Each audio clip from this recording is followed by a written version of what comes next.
Beberapa waktu yang lalu kita sudah membahas Paradox Gaming Titos. Titos ya itu mid tower ATX. Jadi dia menggunakan form factor motherboard ATX. Lalu kita akan membahas Paradox Gaming dengan tipe lain. Ya mungkin sih Paradox Gaming itu memang memiliki banyak sekali varian case-nya ya, nggak cuma case aja sih. Ada yang terbaru itu power supply ada, terus SSD, lalu fan dari sini. Paradox Gaming Tiger ini sebenarnya lebih ke pasar beberapa PC builder yang newbie atau ya bisa dibilang sih dia baru terjun ke dunia PC. Untuk Paradox Gaming Tiger dia memiliki dimensi dengan panjang 37,1 cm, lebar 22 cm, dan untuk tingginya 41 cm. Ya menurut saya sih ini micro ATX compact ya. Di beberapa rivalnya seperti DLM21 Mesh, Cube Gaming Alta maupun Dekul tipe berapa saya lupa tuh, nggak hafal soalnya. Tiger memiliki front panel ini berupa tipe mesh atau bolong-bolong atau sirkulasi udara yang dibilangnya mesh itu tadi ya, yang sirkulasi udaranya beberapa teman saya tuh bilangnya airflow-nya bagus ya. Kalau mesh itu pasti bagus dan bolong-bolong. Untuk kelebihan mesh panel dari Tiger, dia menggunakan steel, bahannya steel atau metal, materialnya metal, bukan metal yang rocker itu ya. Dan untuk cover frame-nya dia menggunakan bahan plastik. Ya wajar sih kalau metal semua pasti mahal nanti jadinya harganya. Untuk front cover depan kalian bisa melepasnya, itu cukup gampang dan mudah sekali. Kalian cukup menarik aja, bukan menarik perhatian ya. Jadi untuk menarik bagian front covernya tinggal kalian tarik aja bagian depannya ini.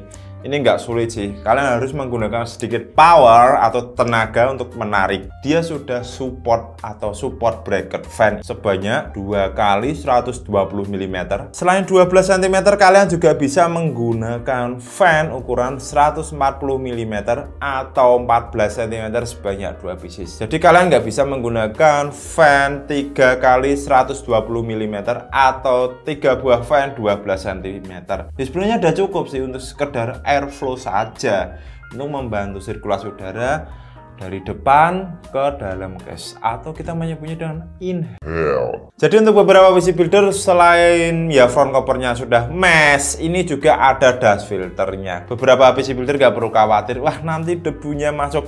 Ya kalau debu sih pasti bisa masuk kayak debu halus, tapi kalau untuk debu-debu kasar mungkin nggak bisa masuk. Kecuali kalian siram sendiri dengan pasir ya, itu mungkin masih bisa masuk.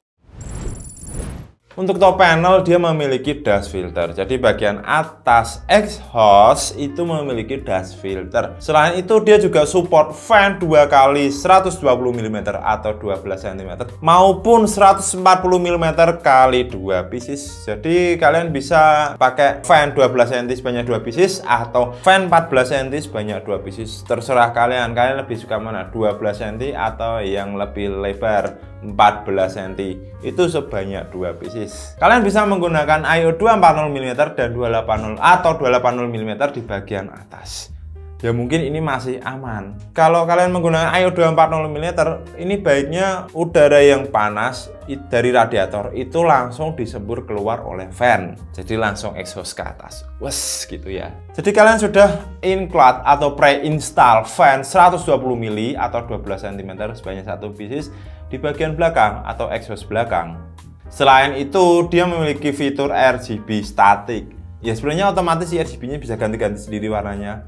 Akan tetapi ini RGB-nya tidak bisa kalian atur. Fan pre-install ini dia menggunakan soket Molex. Jadi untuk soket Molex ini dia hanya otomatis, fan speed-nya berputar secara otomatis. Jadi nggak bisa kalian sinkronkan ke motherboard atau ke I/O kalian atau gimana itu nggak bisa. Ya wajar sih namanya fan pre-install atau fan bawaan, kecuali kalian beli yang mahal-mahal itu, case mahal-mahal yang lebih dari 1 juta atau di atas 500 ribuan dengan brand-brand ternama yang besar, itu ya biasanya ada fan RGB atau RGB-nya yang bisa kalian sinkron dengan Movo. Tapi tergantung juga dia memiliki fiturnya atau enggak. Tiger menggunakan tempered glass dengan ketebalan 3 mm yang menurut saya sih cukup tebal. Selain itu dia menggunakan frame bagian depan dan belakang saja, tapi tidak menggunakan square frame. Framenya itu tidak kotak gitu ya, tidak mengelilingi dari side panel tempered glass, tapi framenya ini hanya tertempel di bagian depan kaca dan di belakang kaca. Maksudnya depan kaca tuh yang menempel ke side panel bagian depan dan penguncinya di bagian belakang, guys. Taiga memiliki beberapa I/O port yang menurut saya menunjang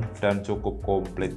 Ya standar tapi cukup komplit. I/O portnya memiliki power button, 1 kali USB 3.0, 2 kali USB 2.0, jack aux 3,5 mm, mic dan speaker, output speaker ya, dan satu lagi tombol reset button. A few moments later. Paradox Gaming Taiga hanya bisa menggunakan support motherboard, micro ATX, mini DTX, dan mini ATX. Mini DTX itu antara micro ATX dan mini ATX, tapi itu jarang sekali ada di pasar ya mini DTX ya. Untuk beberapa PC builder pengguna ya sejenis Noctua NHD15 Big Cooler. Taiga bisa support cooler heatsink dengan ketinggian sekitar up to 170 mm atau 17 cm.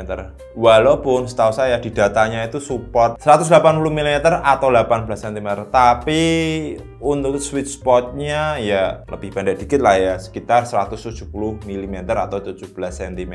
Untuk beberapa PC builder nih yang suka VGA, yang penting triple fan. Ya mungkin kalian belum pernah melihat VGA dengan, setahu saya sih berapa ya, 6 fan apa berapa itu ada itu zaman dulu, jadul banget GTX 680 apa berapa, punyanya Gigabyte itu. Jadi Taiga dia support GPU atau VGA dengan panjang 30 cm dengan pemasangan kipas di depan. Untuk beberapa PC builder yang memakai I/O 240 mm bagian depan, penempatan radiator depan, kalian hanya bisa menggunakan GPU atau VGA sweet spot dengan panjang 26 cm.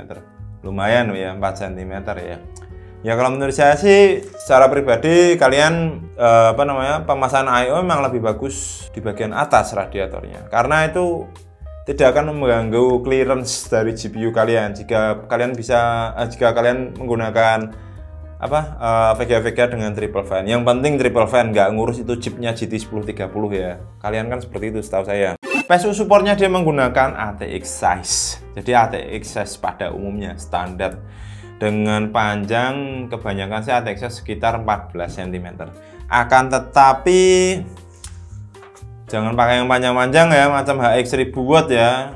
Nanti nggak bisa pasang hard disk kalau kalian masih menggunakan hard disk. Jadi untuk pemasangan SSD 2,5 inch itu ada bracketnya, terletak di bagian belakang motherboard. Itu ada bracketnya. Kalian bisa memasang 2 kali 2,5 inch SSD SATA. Selain itu kalian juga bisa menggunakan atau memasang hard disk 3,5 inch sebanyak 2 pieces atau 2 buah. Itu bracketnya terletak di bagian depan power supply. Misal kalian, wah saya hanya memiliki satu hard disk 3,5 inch. Apakah di atasnya bisa memasang SSD SATA bang? Iya tentu bisa. Untuk space cable management menurut saya sih ya dibilang cukup lebar juga enggak cukup. Kalau sempit juga enggak sih.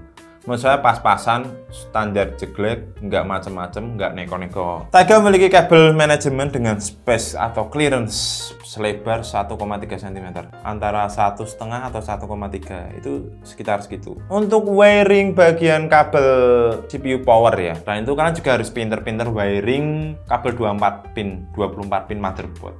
Itu kalian harus pinter-pinter banget, soalnya ini nggak terlalu lebar banget.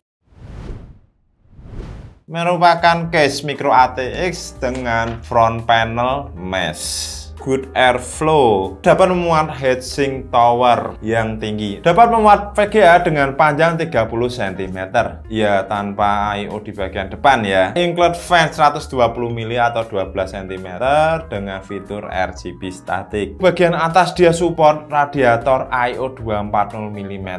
Space cable management yang menurut saya ya terbilang nggak lebar banget atau nggak sempit-sempit banget. Menurut saya sih standar ya. Side panel tempered glass yang belum menggunakan fitur engsel, masih model ya geser lalu dibaut pakai thumb screw. Fan pre-installnya dia menggunakan fitur RGB static dan masih menggunakan soket Molex. Mungkin itu saja yang bisa saya berikan. Untuk beberapa PC builder yang ingin bertanya lebih lanjut, kalian bisa oret-oret di kolom komentar. Dan untuk beberapa PC builder yang ingin mengetahui lebih banyak tentang produk Paradox, kalian bisa cek di webnya www.paradoxgaming.id. Itu banyak banget sih, ada mouse, ada casing, ada power supply, yang jelas nggak ada Upin Ipin ya. Terima kasih sudah menonton. Saya Mr. Mardi, sampai bertemu di video-video selanjutnya.